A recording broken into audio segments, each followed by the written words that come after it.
সবাইকে স্বাগতম। চলে এলাম একটি নতুন পুজো মণ্ডপ দেখতে।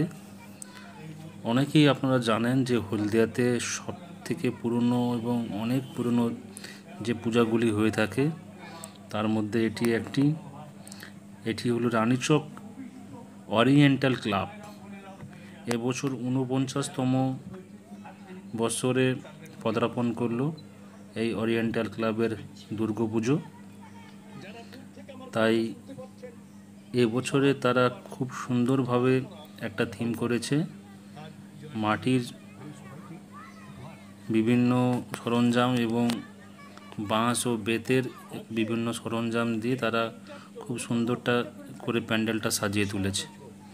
অপরূপ সুন্দর প্যান্ডেল এবং আপনারা দেখতেই পাচ্ছেন কত সুন্দর আলোকসজ্জায় তারা সজ্জিত করেছে মণ্ডপটাকে।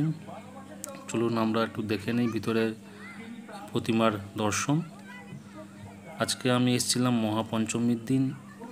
এই পঞ্চমীতে পুজো মণ্ডপ এবং প্রতিমার দ্বারোদ্ঘাটন অনুষ্ঠান চলছে, সেই কারণেই আমরা সাউন্ডটাকে একটু আস্তে করে আপনাদের শোনাচ্ছি। কত সুন্দর করে ভেতরটা সাজিয়েছে, কত সুন্দর পরিপূর্ণ কাজ, অপরূপ লাগছে দেখতে। উপরের সিলিংটা এবং লাইটিংয়ের যে কারুকার্য খুবই সুন্দর। আর প্রতিমা তো একদম সাবেকি প্রতিমা, খুব সুন্দর একচালার প্রতিমা রয়েছে, অপরূপ সুন্দর একটা প্রতিমা। ওরিয়েন্টাল ক্লাব সবথেকে পুরনো আমাদের হলদিয়ার একটা সেরা ক্লাব। তারা এবছর ৪৯তম বছরে দুর্গাপুজো পালন করছে এবং বিগত বছরে ৫০তম বছরে তারা পদার্পণ করবে। তাদের ঘোষণা যে ৫০তম বছরে এক অভূতপূর্ণ এবং খুব বড় মাপের একটা পুজো তারা আয়োজন করতে চলেছে।